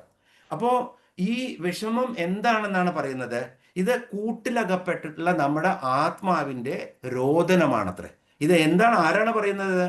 ദേവി ഗീതയിലെ, ദേവി ഗീത എന്ന് പറഞ്ഞിട്ട് ദേവി പുരാണം എന്നുള്ള ഗ്രന്ഥത്തിലെ ദേവി ഗീതയിലെ പാർവതി തൻ്റെ അമ്മയായ മേനയോട് ജനിച്ച ഉടനെ, ഗർഭപാത്രത്തിൽ നിന്നും പുറത്തു വന്ന ഉടനെ ഉപദേശം കൊടുക്കുന്നതാണ് ദേവി ഗീത. അപ്പോൾ ദേവി ഗീതയില് പാർവതി എന്താണ് അമ്മയ്ക്ക് പറഞ്ഞു കൊടുക്കുന്നത്? വളരെ രസകരമായിട്ടാണ് പാർവതി പറഞ്ഞു കൊടുക്കുന്നത്. നമുക്ക് എല്ലാവർക്കും അറിയാവുന്ന കാര്യം തന്നെയാണ്. ഈ ഒരു ശരീരം, ഇത് നമ്മുടെ ഗർഭാവസ്ഥയിൽ, നമ്മൾ ഗർഭപാത്രത്തിൽ ഇരിക്കുമ്പോൾ, അമ്മയുടെ ഗർഭപാത്രത്തിൽ ഇരിക്കുമ്പോൾ നമുക്ക് നമ്മുടെ പുനർജന്മം മുഴുവൻ, പൂർവ്വജന്മങ്ങൾ മുഴുവൻ സ്മൃതി ഉണ്ടാവും, ഓർമ്മയുണ്ടാവും. അപ്പോൾ എത്ര കഷ്ടപ്പെട്ടു എന്ന് നമുക്ക് അറിയാണ്. അങ്ങനെ അറിയുന്ന സന്ദർഭത്തിൽ നമ്മൾ ജനിച്ചു കഴിഞ്ഞാൽ, എൻ്റെ ഭഗവാനെ, ഞാൻ ഇനി ആത്മജ്ഞാനത്തിന് വേണ്ടി മാത്രം, മോക്ഷത്തിന് വേണ്ടി മാത്രമാണ് പ്രയത്നിക്കുള്ളൂ. എനിക്ക് ഇനി ഈ ജനിമൃതികളിലൂടെ, ഈ ചക്രങ്ങളിലൂടെ കടന്നു പോണ്ട, എനിക്ക് ആകെ വേണ്ടത് ആത്മജ്ഞാനം മാത്രമാണ് എന്ന് തീർത്തും അങ്ങനെ വിശ്വസിച്ചിട്ട് അങ്ങനെ ഇരിക്കുന്ന സമയത്തിൽ ഈ പ്രസൂതി വായുവിൻ്റെ തള്ളൽ നിമിത്തം നമ്മൾ പുറത്തേക്ക് വരുന്നു. ആ പ്രഷറിൽ നമ്മുടെ സ്മൃതി എല്ലാം നഷ്ടപ്പെട്ടു പോവുകയാണ് ആ ശിശുവിൻ്റെ. അതിനുശേഷം പൂർവ്വജന്മ വാസനകളിൽ നിന്ന് വീണ്ടും നമ്മൾക്ക് ആഗ്രഹങ്ങൾ വരുന്നു. ആ ആഗ്രഹങ്ങൾ വളർന്ന് നമ്മൾ കർമ്മങ്ങൾ ചെയ്യുന്നു. ആ കർമ്മങ്ങളിൽ പെട്ട് വീണ്ടും വീണ്ടും നമ്മൾ അത് ശരിയായ രീതിയിൽ ദൈവചിന്തയില്ലാണ്ടെങ്കിൽ നമ്മൾ ഉഴന്നു പോകും. അപ്പോൾ ഇങ്ങനെയുള്ള ആ ഉപദേശമാണ് കൊടുത്തത്. അപ്പോൾ ഈ ഒരു ബോധം നമുക്ക് ഗർഭപാത്രത്തിൽ നിന്ന് തന്നെ ഉണ്ട്. അത് മറന്നുപോയതാണ്. ആ മറന്ന സാധനം വീണ്ടും നമ്മൾക്ക് നമ്മുടെ ആഗ്രഹ സാഫല്യം മുഴുവൻ വരുമ്പോൾ വീണ്ടും നമ്മളെ ക്ലിക്ക് ചെയ്യാൻ തുടങ്ങുകയാണ്. എനിക്ക് ഇതല്ല വേണ്ടത്, ഇതിനപ്പുറത്ത് എന്തോ വേണമെന്നുള്ളത്. അതാണ് ഈ ഒരു മോക്ഷത്തിന് വേണ്ടിയിട്ടുള്ള കാരണമായിട്ടുള്ള ഈ സ്പിരിച്വാലിറ്റി അല്ലെങ്കിൽ നമ്മുടെ ആത്മീയതയിലേക്കുള്ള പാത. ഇനി നമ്മൾ ഈ മന്ത്രങ്ങൾ നമ്മൾ കണ്ട ഈ എല്ലാം ഒന്ന് നമുക്ക് ശ്രദ്ധിച്ചു നോക്കാം. അപ്പോൾ ആദ്യം നമ്മൾ കണ്ടത് എന്തായിരുന്നു? മോക്ഷത്തിന് വേണ്ടിയിട്ട് നമുക്ക് എന്ത് വേണം? മനഃശാന്തി വേണം. അപ്പോൾ ശാന്തിക്ക് വേണ്ടിയിട്ടാണ് നമ്മളെല്ലാം ശ്രമിക്കുന്നത്, എല്ലാ ദൈവത്തിനെ പ്രാർത്ഥിക്കുന്നതും ദൈവീയ സ്തുതിക്കുന്നതും ഒക്കെ. അപ്പോൾ ശാന്തി വേണമെന്നുള്ളത് കൃത്യമായിട്ടും നമ്മുടെ തന്ത്രവിധിയിലത്തെ ആദ്യത്തെ വിധിയായിരുന്നു. ശാന്തിക്ക് വേണ്ടി നമ്മൾ പ്രയത്നിക്കും. ഇനി നമ്മുടെ എല്ലാ ഇന്ദ്രിയങ്ങളും നമ്മളുടെ അധീനതയിൽ പ്രവർത്തിക്കണം. കാരണം ഇന്ദ്രിയങ്ങൾ നാല് പുറത്തും അലയാൻ തുടങ്ങിക്കഴിഞ്ഞാൽ, ഇന്ദ്രിയങ്ങൾ നമ്മൾ പറയുന്നത് കേൾക്കുന്നില്ലെങ്കിൽ എന്താണ് സംഭവിക്കുന്നത്? നമ്മളുടെ എല്ലാ ശാന്തിക്കുള്ള എല്ലാവിധ ആ പ്രയത്നങ്ങളും ഭംഗമാക്കപ്പെടും. അതുകൊണ്ട് നമ്മൾ എപ്പോഴും എന്താണ്, ഇന്ദ്രിയങ്ങളെ അടക്കി നിർത്താൻ ശ്രമിക്കും, അല്ലെങ്കിൽ വശത്താക്കാൻ ശ്രമിക്കും. അവിടെ നമ്മൾ വശ്യം എന്നുള്ള സ്വന്തം എൻ്റെ ഇന്ദ്രിയങ്ങളെ തന്നെ എനിക്ക് വശമാവണം. ഇന്ദ്രിയങ്ങൾ വശഗമതമല്ലാത്ത പുരുഷൻ എങ്ങനെയൊക്കെ ചത്തതിനൊക്കുമേ ജീവിച്ചിരിക്കലും എന്നൊക്കെ നമുക്ക് രാമായണം വളരെ വിശദമായിട്ട് തന്നിട്ടുണ്ട്. അപ്പോൾ ഇന്ദ്രിയങ്ങളെ കൺട്രോളിൽ വെക്കുന്നതാണ് ഇവിടെ വശ്യം എന്നുള്ളത് കൊണ്ട് നമ്മൾ ഉദ്ദേശിക്കേണ്ടത്. അതുപോലെ തന്നെ ഇനി പുറത്തുള്ള ദൃശ്യങ്ങൾ, ഇപ്പോൾ വിദ്വേഷണം, രണ്ടുപേര് തമ്മിലുള്ള പ്രശ്നങ്ങൾ ഉണ്ടാവുമ്പോൾ ആ പുറത്ത് നമ്മൾ ഇടപെടുന്നു, അത് നമ്മളെ പിടിച്ചു നിർത്തുന്നു. അതിൽ നിന്ന് നമ്മൾ അതിന് അകറ്റുന്നത്, എന്ത് നമ്മളെ ഇന്ദ്രിയങ്ങളെ പിടിച്ചു നിർത്തുന്നുവോ അതിൽ നമ്മൾ അകറ്റുന്നതാണ്, നമ്മൾ സ്വയം അകന്നു പോകുന്നതാണ്. കണ്ണാണെങ്കിലും മൂക്കാണെങ്കിലും അതിനെ അകറ്റുന്നതാണ് നമ്മളുടെ വിദ്വേഷണം എന്നുള്ള ആ ക്രിയ കൊണ്ട് നമ്മളിവിടെ ഉദ്ദേശിക്കുന്നത്. അതിനുശേഷം നമ്മൾ അപ്പുറത്തേക്ക് പോകുമ്പോൾ നമ്മൾ എവിടെയാണ്? ഉച്ചാടനം എന്നുള്ള ക്രിയയിലേക്ക് പോവാണ്. ഇതിനെ കംപ്ലീറ്റ് ആയിട്ട് എനിക്ക് വിരുദ്ധമായിട്ടുള്ള എന്തൊക്കെ വിചാരങ്ങൾ എൻ്റെ മനസ്സിലുണ്ടോ അതിനെ ഉന്മൂലനാശനം ചെയ്യണം. ആ നാശനം ചെയ്യുന്ന പ്രക്രിയയാണ് ഉച്ചാടനം. അതിനു വേണ്ടിയിട്ടാണ് നമ്മൾ ശ്രമിക്കുന്നത്. ഇതാണ് ഞാൻ നേരത്തെ പറഞ്ഞ ശത്രു സംഹാര പുഷ്പാഞ്ജലി എന്ന് പറഞ്ഞു കഴിഞ്ഞാൽ ശത്രുവിനെ സംഹരിക്കലല്ല, ആദ്യമായിട്ട് നമ്മളുടെ ഉള്ളിലുള്ള ശത്രുതാ മനോഭാവത്തെ സംഹരിക്കുക.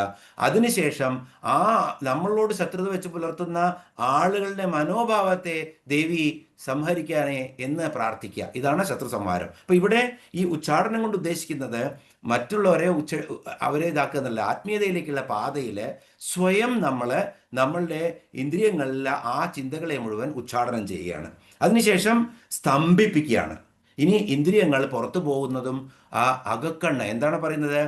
അന്തർമുഖ സമാരാധ്യ ബഹിർമുഖ സുദുർലഭ എന്നാണ് ദേവിയെ പറ്റി പറയുന്നത്. അപ്പോൾ നമ്മുടെ അകക്കണ്ണ് തുറക്കണം, ഉള്ളിലുള്ള അന്ധകരണം തുറക്കണം.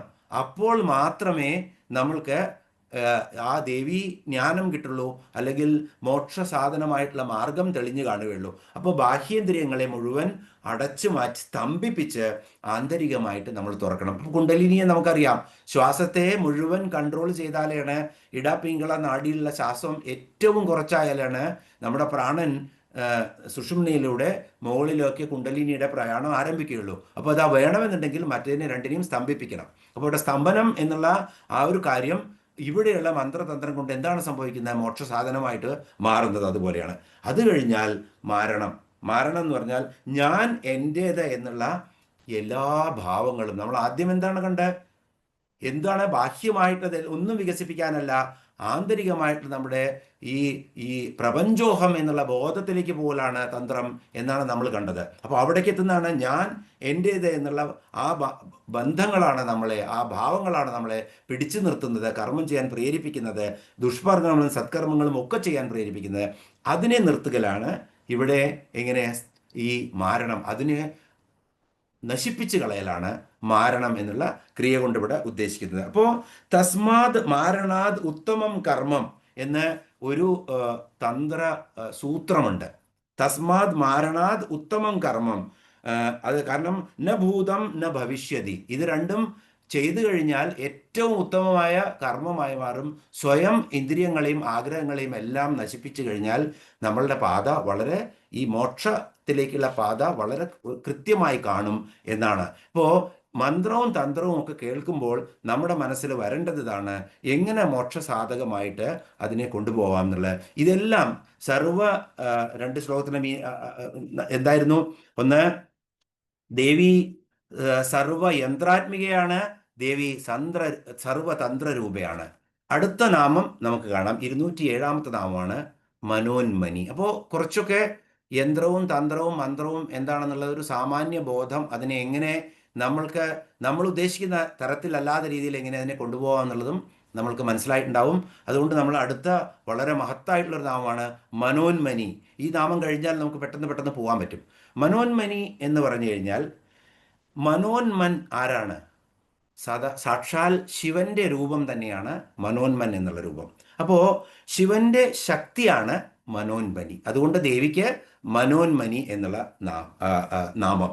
ഇപ്പോൾ ഉന്മനി ഭാവം, ഇപ്പോൾ യോഗാഭ്യാസത്തിൽ നമ്മൾ ഉച്ചസ്ഥായിയിൽ എത്തുമ്പോൾ ഒരു അനുഭൂതി ഉണ്ടാവും നമുക്ക്. അപ്പം നമുക്കറിയാം, കുളാമൃതം പാലനം ചെയ്യുമ്പോൾ ഉണ്ടാകുന്ന കുളാമൃതൈക രസിക കുളസങ്കേത പാലിനി എന്ന് പറയുമ്പോൾ, നമ്മൾ യോഗാവസ്ഥയിൽ നമ്മുടെ കുണ്ടലിനിയെ നമ്മൾ മൂലാധാരത്തിൽ നിന്ന് ഓരോ ചക്രത്തിലേക്ക് ഉയർത്തുമ്പോഴും നമുക്ക് അനുഭൂതി ഉണ്ടാവും. ശാസ്ത്രാർത്ഥത്തിലൊക്കെ എത്തിക്കാൻ പറ്റുക എന്ന് പറഞ്ഞു കഴിഞ്ഞാൽ അത് അൾട്ടിമേറ്റ് അനുഭൂതിയാണ്. അപ്പോൾ ആ ഒരു ഭാവത്തിനെ ഉന്മനി ഭാവം എന്ന് പറയും. അപ്പോൾ ഈ ഭാവമൊക്കെ സൂക്ഷ്മമായിട്ടുള്ള ഒരു നാദമായിട്ട്, ഈവൻ കുണ്ടലിനിയിൽ നമ്മൾക്കറിയാം, പിന്നെ സർപ്പാകൃതിയിൽ കുണ്ടലിനി ഊർധ്വമുഖമായിട്ടിരിക്കുകയാണ്.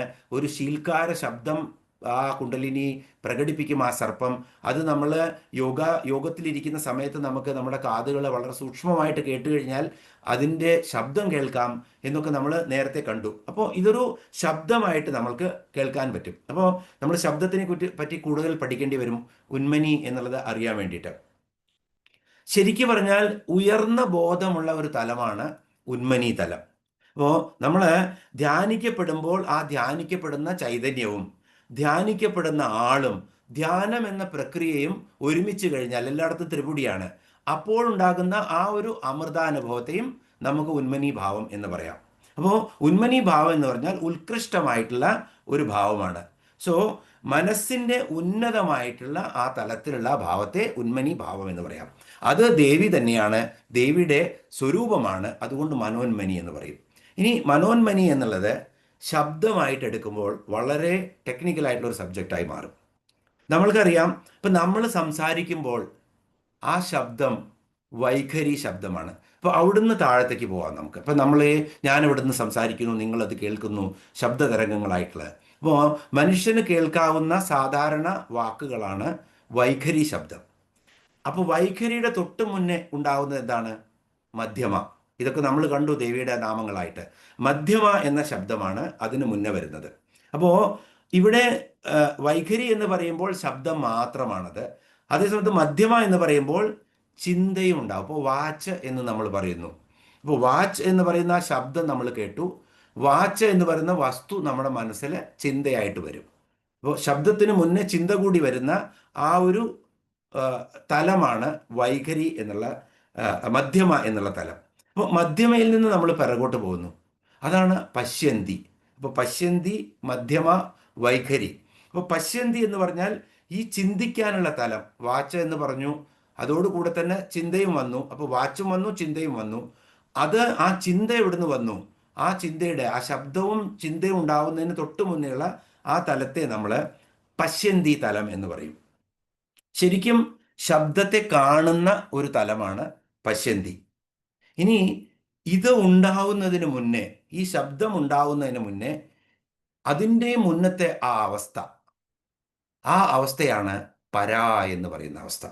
അപ്പോൾ പരാ എന്ന് പറഞ്ഞാൽ ശരിക്കും പറഞ്ഞാൽ ബിയോണ്ട് കോംപ്രഹെൻഷനാണ്. അതിനെ നമുക്ക് വാക്കുകളാൽ അവതരിപ്പിക്കാൻ പറ്റില്ല, പരാ എന്നുള്ള ശബ്ദത്തിൻ്റെ ആ അവസ്ഥയെ. അപ്പോൾ പശ്യന്തി, ഇപ്പോൾ നമ്മളൊരു വിത്ത് മുളയ്ക്കുകയാണെങ്കിൽ നമുക്ക് പറയാം, മുളയ്ക്കുന്നത് ഒരു ശബ്ദത്തോടു കൂടിയാണെന്ന് പറയാം. അപ്പോൾ ആ ധാന്യം മുള പൊട്ടാനുള്ള ആ ഊർജം എടുത്തു നിൽക്കുന്ന ആ ഒരു എവിടുന്ന് ആ മുള വന്നു, ആ മുള വരുന്നതിന് മുന്നേയുള്ള അല്ലെങ്കിൽ ആ മുള പൊട്ടുന്നതിന് മുന്നേയുള്ള ആ അവസ്ഥയ്ക്ക് നമുക്ക് അത് സംഭവിക്കുന്ന ആ അവസ്ഥയ്ക്ക് നമുക്ക് പര എന്ന് വിശേഷിപ്പിക്കാം.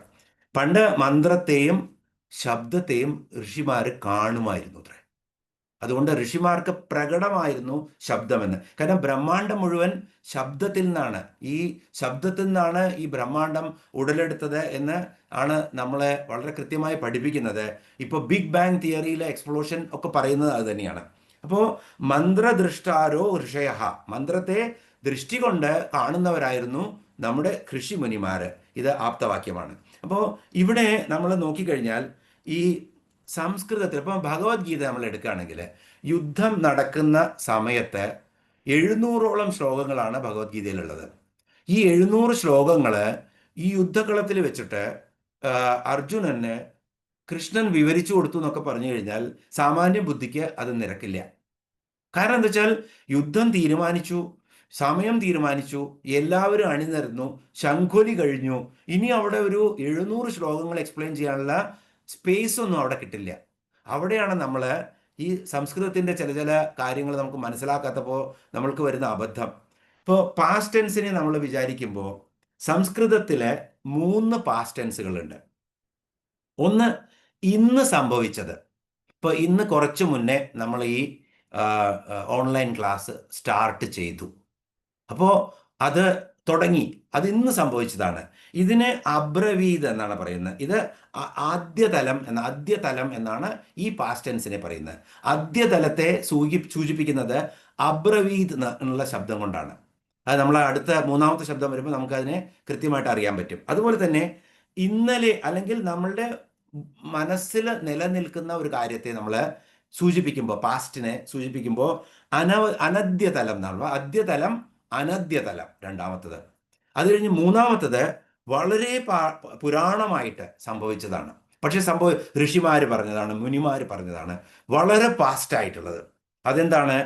അത് അപൂർവതലം എന്നാണ് അതിന് പറയുക. നമ്മൾക്ക് വളരെ പുരാണമായിട്ടുള്ളതാണ്, അല്ലെങ്കിൽ പരോക്ഷതലം എന്നും പറയും. അപ്പോൾ അഭ്യതലം, അനഭ്യതലം, അതുപോലെ തന്നെ പരോക്ഷതലം, ഈ 3 3 തരത്തിലാണ് സംസ്കൃതത്തിൽ പറയുക.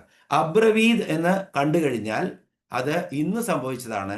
അതുപോലെ തന്നെ അബോജത് എന്നാണ് പറയുന്നുണ്ടെങ്കിൽ ഇത് അടുത്ത കാലത്ത് സംഭവിച്ചതാണ്. ഉവാച എന്നാണ് പറയുന്നത്. അപ്പോൾ സഞ്ജയ ഉവാച എന്നാണ് പറയുന്നത്. ഉവാച എന്ന് പറഞ്ഞു കഴിഞ്ഞാൽ ഇത് പാസ്റ്റില് സംഭവിച്ചതാണ്. ഇപ്പൊ ഇവിടെ നമ്മൾ നോക്കുമ്പോൾ തന്നെ നമുക്കറിയാം, ധർമ്മക്ഷേത്രേ കുരുക്ഷേത്രേ സമവേത യുത്സവ മാമക പാണ്ഡവാശ്ചൈവ കിം അകുർവത സഞ്ജയ. സോ ഈ ധൃതരാഷ്ട്ര ചോദിക്കുകയാണ്, എന്ത് ചെയ്തു എന്നാണ്, എന്ത് പറഞ്ഞു എന്നാണ്. അകുർവത സഞ്ജയ എന്നാണ് ചോദിക്കുന്നത്. അപ്പോൾ ഇവിടെ ഇത് ശരിക്കും പറഞ്ഞാൽ പശ്യന്തി തലത്തിലുള്ള ഒരു ചർച്ചയാണ്. അപ്പോൾ പശ്യന്തി തലം എന്ന് പറഞ്ഞാൽ ആ പറയുന്ന ആളുടെ മനസ്സിലുള്ള സംശയങ്ങൾ മുഴുവൻ ഈ ശ്രോതാവിലേക്ക് പകർന്നു കൊടുക്കാൻ പറ്റും ഒരൊറ്റ സമയത്ത്. ഇപ്പം നമ്മൾ പല കാര്യങ്ങളും ജഗ്ലറി ചെയ്യുന്ന സമയത്ത് ഒരു പന്തെടുത്ത് ജഗ്ലറി ചെയ്യാൻ പറ്റും, പിന്നെ 2 പന്ത് ഉപയോഗിക്കണം, പിന്നെ 3 ആക്കാം, 4 ആക്കാം, 5 ആക്കാം. അങ്ങനെ ശരിക്കും ഒരു ജഗ്ലർക്ക് 5 പന്ത് ഉപയോഗിക്കാൻ പറ്റും എന്ന് നമ്മൾ പലപ്പോഴും കാണാറുണ്ട്. ഇതേ ടെക്നിക്ക് തന്നെയാണ് ഇവിടെ ഒരു മനുഷ്യൻ്റെ ഇപ്പോൾ ഒരു മുഴുവൻ ഡൗൺലോഡ് ചെയ്യാൻ പറ്റും, എല്ലാ തോട്ട് പ്രോസസ്സും. അപ്പോൾ ഈ യുദ്ധകളത്തിൽ തൻ്റെ ആചാര്യന്മാരെ കണ്ടിട്ടുള്ള എല്ലാവിധ സംശയങ്ങളും ആ കൃഷ്ണനിലേക്ക് പകർന്നു കൊടുക്കാൻ അർജുനന് പറ്റുന്നു. ആ നരനാരായണന്മാരിൽ നരന്, ആ നാരായണൻ അതിനുള്ള എല്ലാ ഉപദേശങ്ങളും പശ്യന്തി തലത്തിൽ, പശ്യന്തിയിൽ എങ്ങനെയാണ്, ചിന്തിക്കാനുള്ള തലമാണ്. വാക്കും ചിന്തയും ഒരുമിച്ച് ശ്രോതാവിൻ്റെ മനസ്സിലേക്ക് പോകുന്ന ആ തലമാണ് പശ്യന്തി. പശ്യന്തി തലത്തിലുള്ള സംവാദമാണ് അവിടെ നടന്നത്. അതിനുശേഷം അത് ധൃതരാഷ്ട്രർക്ക് പറഞ്ഞു കൊടുക്കാമ്പോഴേക്കും 700 ശ്ലോകങ്ങൾ വേണ്ടി വന്നു സഞ്ജയന്.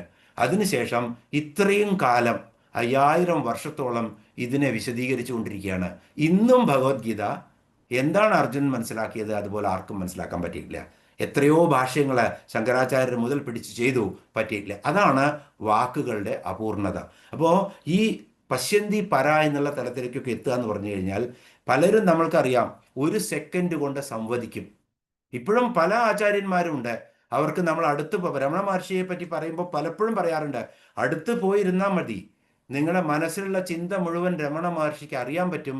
രമണ മഹർഷിയും ചട്ടമ്പി സ്വാമികളും കണ്ടപ്പോഴുള്ള ഒരു സംവാദത്തെക്കുറിച്ച് വായിക്കുന്ന വളരെ രസകരമാണ്. അദ്ദേഹം എന്ത് വിചാരിച്ചുവോ അത് രമണ മഹർഷിക്ക് മനസ്സിലാവുന്നു. അതിനുള്ള ഉത്തരം രമണ മഹർഷി കൊടുക്കുന്നത് ചട്ടമ്പി സ്വാമികൾക്ക് ഒരു സംവാദവും ഇല്ലാതെ മനസ്സിലാക്കുന്നു. ഒരു കാര്യം മാത്രമേ അദ്ദേഹം തമിഴിൽ പറയുന്നുള്ളൂ അത്രേ, ഉച്ചയായ ഊണ് കഴിച്ച് പോയാൽ മതി എന്ന്. ബാക്കി എല്ലാം എന്തിനാണോ ചട്ടമ്പി സ്വാമികൾ രമണ മഹർഷിയെ കാണാൻ പോയത് അത് മുഴുവൻ ആ സംവാദം നിശബ്ദമായിട്ട് അവിടെ നടന്നു എന്നുള്ളതാണ് വളരെ എളുപ്പത്തിൽ തന്നെ. അപ്പൊ ഇത് തന്നെയാണ് ഭഗവത്ഗീതയിലും പറ്റുന്നത്. അപ്പൊ നമ്മള് പശ്യന്തി എന്നും പര എന്നുള്ള പോലെ. ഇനി പരയിൽ എത്തിക്കഴിഞ്ഞാൽ ഇതേപോലെ തന്നെയാണ് ശരീരത്തിലും. നമ്മുടെ ഹൃത്പത്മചക്രത്തിൽ നിന്ന് താഴത്തേക്കാണ് പോകുന്നത്. എന്നിട്ട് പരയുടെ സ്ഥാനം കുണ്ടലിനിയുടെ മൂലാധാരത്തിലാണ്. അതിന് പരയ്ക്ക് 9 തലങ്ങളുണ്ട്. ഇതിൻ്റെ താഴത്തേക്ക് പര എന്നുള്ള ശബ്ദ തലത്തിന് 9 തലങ്ങളുണ്ട്. അതൊന്ന് പെട്ടെന്ന് അതിനെക്കുറിച്ച് പറയാം നമുക്ക്. ബിന്ദു എന്ന് പറഞ്ഞാൽ ഉച്ചരിക്കാൻ പറ്റുന്ന ഏറ്റവും ചെറിയ തലമാണ് ബിന്ദു. അതിലും കൂടുതൽ നമുക്ക് ഉച്ചരിക്കാൻ പറ്റില്ല. അതിൻ്റെ പകുതിയാണ് അർദ്ധചന്ദ്രൻ. അതിൻ്റെ പകുതിയാണ് രോധിനി. രോധിനി എന്ന് പറഞ്ഞാൽ ഇത് നമുക്ക് പറയാം ഒരു കോണിക്കൽ ഷേപ്പിലുള്ള ഒരു ശബ്ദം മാത്രമാണ്, പകുതി പോലും ഇല്ല അത്. അതിനെ രോധിനി എന്ന് പറയും.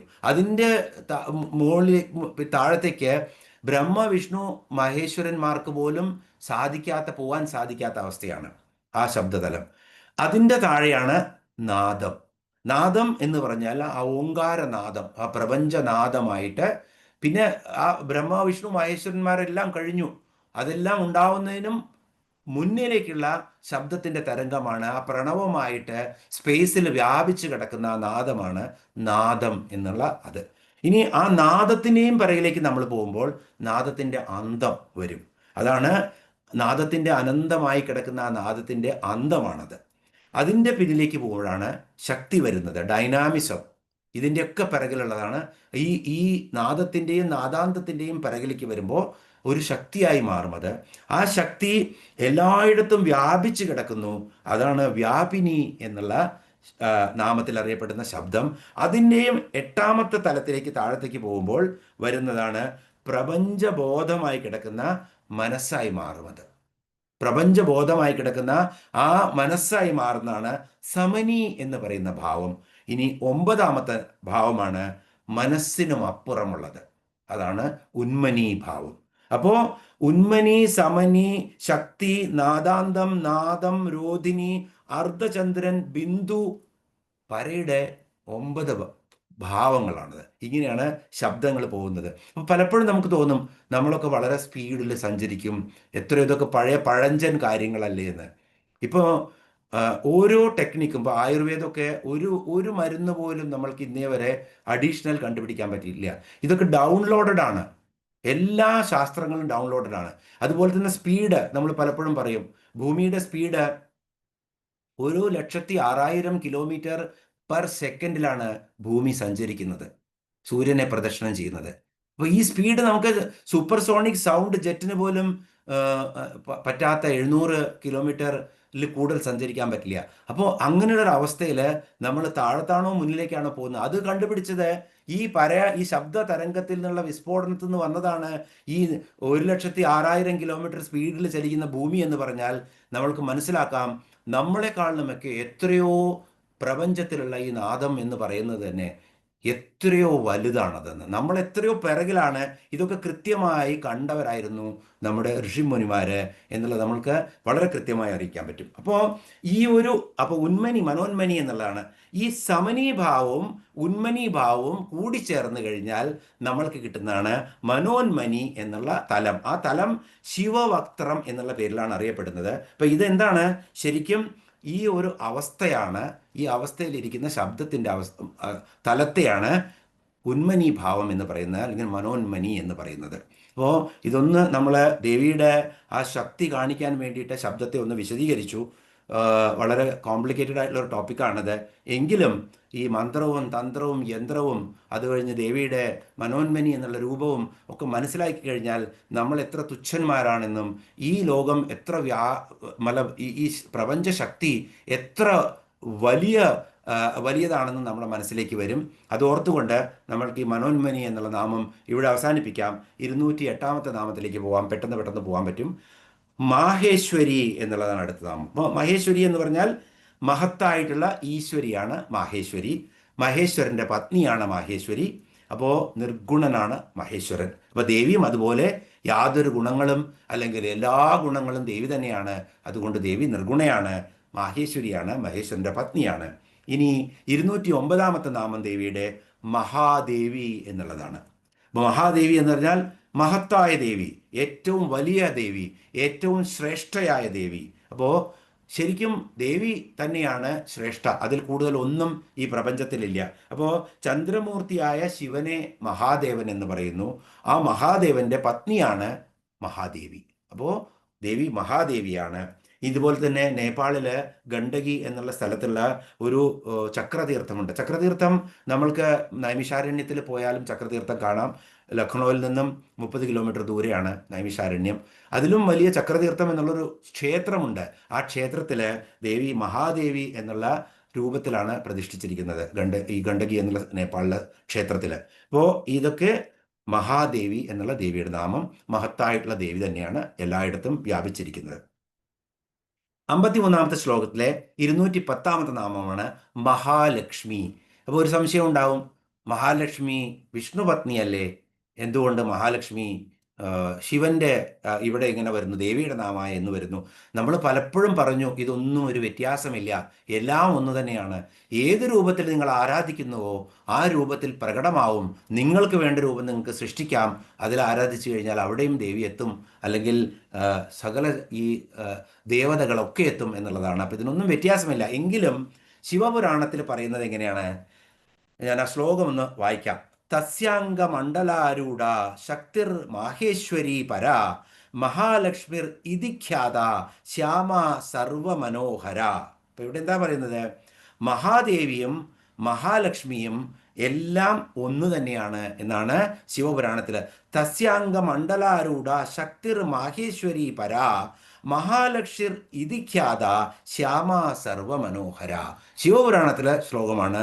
മഹാലക്ഷ്മിക്കും മഹാദേവിക്കും തമ്മിൽ ഒരു അന്തരവുമില്ല, രണ്ടും അഭിന്നത്വം കൽപ്പിച്ചിരിക്കുകയാണ് ഈ ശ്ലോകത്തിലൂടെ. അപ്പോൾ നമുക്ക് മനസ്സിലാക്കാം മഹാലക്ഷ്മി തന്നെയാണ്. പണ്ട് നമുക്കറിയാം, അപ്പോൾ ഈ കേദാർനാഥിൻ്റെയും ബദ്രീനാഥിൻ്റെയും ഒക്കെ നമ്മൾ അപൂർവ ചരിത്രത്തെക്കുറിച്ച് അവിടെ ചെല്ലുമ്പോൾ കേൾക്കുമ്പോൾ നമുക്കറിയാം, രണ്ട് സ്ഥലത്തും ശിവനും പാർവതിയാണ് വസിച്ചിരുന്നത്രേ. അപ്പോൾ മനസ്സിൻ്റെ വേഗതയിൽ സഞ്ചരിക്കാൻ കഴിയുന്ന പൂജാരിമാരായിരുന്നു പണ്ട്, തന്ത്രികളായിരുന്നു. കേദാർനാഥിൽ ഭഗവാന് ആരതി ചെയ്തതിന് ശേഷം മനസ്സിൻ്റെ വേഗത്തിൽ ബദ്രീനാഥിൽ എത്തുമായിരുന്നു, എന്നിട്ട് അവിടെയും ആരതി ചെയ്യുമായിരുന്നു എന്നാണ് പറയുന്നത്. സെക്കൻഡുകൾക്ക് ശേഷം അവിടെ ചെയ്യുമായിരുന്നു എന്ന്. അപ്പോൾ അവിടെ രണ്ടുപേർത്തും പാർവതിയും ശിവനും ആണ് വസിച്ചിരുന്നതെന്നും അതിനുശേഷം ലക്ഷ്മിക്ക് ആഗ്രഹം തോന്നിയിട്ട് ശിവൻ പാർവതിയോട് പറഞ്ഞ് വിട്ടുകൊടുക്കുന്നതാണ് ബദ്രീനാഥ്. അങ്ങനെയാണ് ആ ബദ്രീനാഥിൽ വിഷ്ണുവിൻ്റെ ആസ്ഥാനമായി മാറിയതെന്നും ഒക്കെയുള്ള കഥയൊക്കെ എല്ലാവർക്കും അറിയുന്നതാണ്. അതൊന്ന് ഓർക്കുക. അപ്പോൾ ഇതിനൊന്നും തമ്മിൽ അന്തരമില്ല എന്ന് ഉത്തരാഖണ്ഡിലേക്ക് പ്രവേശിക്കുമ്പോഴേ നമുക്ക് മനസ്സിലാവും. ലക്ഷ്മിയും പാർവതിയും ഒന്ന് തന്നെ. ഇപ്പോൾ കോലാപുരം എന്ന് പറഞ്ഞാൽ രണ്ടായിട്ട് കാണാം നമുക്ക്. ഒന്ന് കോലാപ്പൂരിലെ മഹാലക്ഷ്മി, അത് വളരെ സിദ്ധിയുള്ള ദേവതയാണ്, അത് മഹാദേവി തന്നെയാണ്. അതുപോലെ തന്നെ കോലാപുരേശ്വരി എന്ന് പറഞ്ഞാൽ എവിടെയാണ്? നമ്മുടെ മൂകാംബികയാണ്. ആ മൂകാംബിക സാക്ഷാൽ ആരാണ്? ലക്ഷ്മിയല്ല, സരസ്വതി തന്നെയാണ്. അവിടെ മഹാലക്ഷ്മി രൂപത്തിലിരിക്കുന്ന, സരസ്വതി രൂപത്തിലിരിക്കുന്ന ദേവി തന്നെയാണ്, മഹാദേവി തന്നെയാണ് അവിടെയുള്ളത്. അപ്പോൾ ഇതൊക്കെ ഒന്നാണെന്ന് നമ്മൾക്ക് മനസ്സിലാക്കാം. ഇത് വളരെ കൃത്യമായിട്ട് പല ഗ്രന്ഥങ്ങളിലും പറഞ്ഞിട്ടുണ്ട്. സൗഭാഗ്യസ്കരത്തിൽ ഭാസ്കരാചാര്യർ പറഞ്ഞിട്ടുണ്ട്, കോലാപുരത്തെ ലക്ഷ്മിയും മഹാദേവിയും ഒന്ന് തന്നെയാണെന്നുള്ളത്. ഇങ്ങനെ വേറെ മാർക്കണ്ഡേയ പുരാണത്തിൽ ആദ്യ ഉണ്ടായത് ആരായിരുന്നു? പരബ്രഹ്മത്തിൻ്റെ ശക്തിയായിരുന്നു, അതായിരുന്നു മഹാലക്ഷ്മി.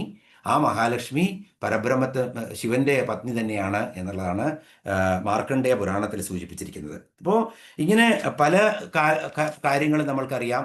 മഹാലക്ഷ്മിയെ നമ്മൾ കർക്കിടക മാസം ആരംഭിക്കുമ്പോൾ ചേട്ടാ ഭഗവതിയെ പുറത്ത് കളഞ്ഞ് മഹാലക്ഷ്മി അടുത്തിരുത്തുന്ന നമുക്കറിയാം. അപ്പോൾ ശരിക്കും അന്ന് നമ്മൾ പൂജിക്കുന്നത് വൃത്തിയുള്ള സ്ഥലത്താണ് മഹാലക്ഷ്മി ഇരിക്കൂ എന്നുള്ളതാണ്.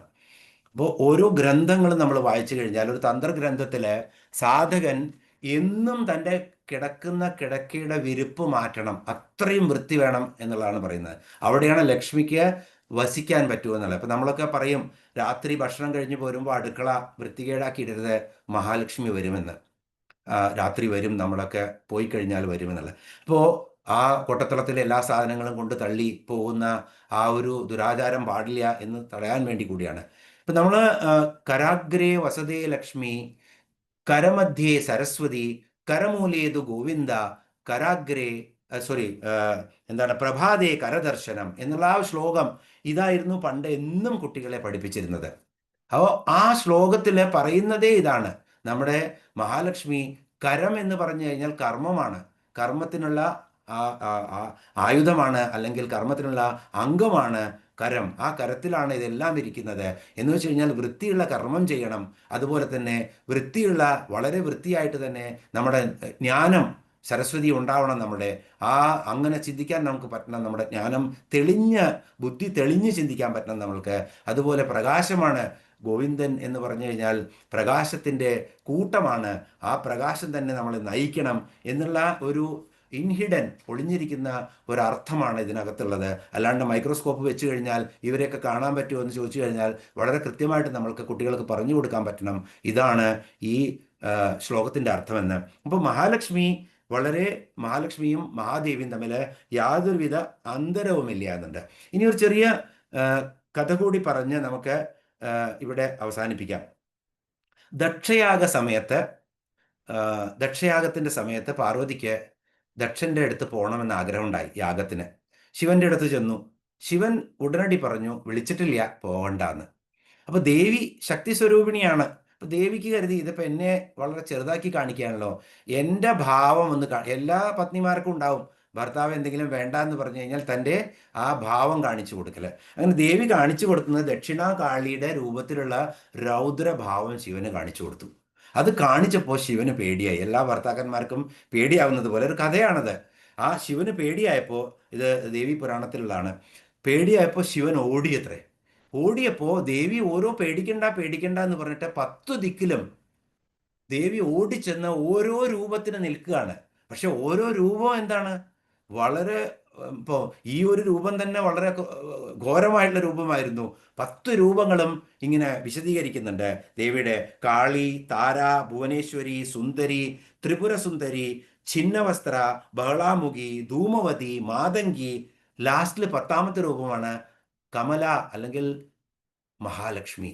ആ രൂപത്തിലും ഇങ്ങനെ 10 സ്ഥലത്ത് നിന്ന് ഈ ഓടിപ്പോകുന്ന ശിവനെ തടുത്ത് നിർത്തിയിട്ട് പേടിക്കണ്ട എന്ന് പറയുകയാണ്. അപ്പോൾ ഇവിടെ സൂചന എന്താണെന്ന്, ഈ ജീവൻ, മരണത്തെ പേടിച്ച് ഓടുന്ന ദേവിയുടെ ഭക്തരായിട്ടുള്ള ജീവനാണ്, 10 ദിശകളിലേക്കും ഓടി രക്ഷപ്പെടാൻ നോക്കുന്ന ജീവനാണ് ഇവിടെ ശിവൻ എന്ന് കാണിച്ചിരിക്കുന്നത്. അപ്പോൾ 10 രൂപത്തിൽ ദേവി വന്ന് പേടിക്കണ്ട എന്ന് പറഞ്ഞ് നമ്മളെ ഈ ദേവിയെ ഉപാസിച്ചു കഴിഞ്ഞാൽ നമ്മളെ രക്ഷിക്കും, മഹാലക്ഷ്മി ആയിട്ട് തന്നെ മുന്നിൽ നിൽക്കും എന്നുള്ള ഈ നാമത്തിന് മഹാലക്ഷ്മി എന്ന് ലാസ്റ്റിലെ നാമമാണ് ആ ശ്ലോകത്തിലെ മൃഡപ്രിയ. മൃഡം എന്ന് പറഞ്ഞാൽ നന്മ നിറഞ്ഞത് എന്നാണ് അർത്ഥം. മൃഡൻ എന്ന് പറഞ്ഞാൽ വിശ്വസ്ഥിതി കർത്താവായിട്ടുള്ള സത്വഗുണ സ്വരൂപിയായിട്ടുള്ള ശിവനെയാണ് മൃഡൻ എന്ന് പറയുന്നത്. അപ്പോൾ ആ മൃഡന് ഏറ്റവും പ്രിയങ്കരിയായിട്ടുള്ളതാണ് ആരാണ്? അതാണ് മൃഡപ്രിയ ആയിട്ടുള്ള ദേവി. അതുകൊണ്ടാണ് ദേവിക്ക് മൃഡപ്രിയ എന്നുള്ള നാമം. അപ്പോൾ ആ ശിവന്റെ പ്രിയയാണ്, അതുകൊണ്ട് മൃഡപ്രിയ എന്നുള്ള നാമം. അങ്ങനെ നമ്മൾ ഈ 53ാമത്തെ ശ്ലോകം ഒന്ന് ചൊല്ലിയിട്ട് ഇന്നത്തെ സെഷൻ ഇവിടെ അവസാനിപ്പിക്കാം. സർവയന്ത്രാത്മിക സർവതന്ത്രരൂപാ മനോന്മനി മാഹേശ്വരി മഹാദേവി മഹാലക്ഷ്മി മൃഡപ്രിയ. ഇന്ന് കൂടുതൽ സമയമെടുത്തു, കാരണം കുറച്ച് ടെക്നിക്കലായിട്ടുള്ള നാമങ്ങളായിരുന്നു. ഇനിയുള്ള നാമങ്ങളൊക്കെ വേഗം പോകുന്നതാണ്. അപ്പോൾ നമുക്ക് വേഗം തീർക്കാം. ഓം സർവമംഗളമാംഗല്യേ ശിവേ സർവാർത്ഥാദികേ ശരണ്യേ ത്രംബകേ ഗൗരി നാരായണീ നമോസ്തുതേ.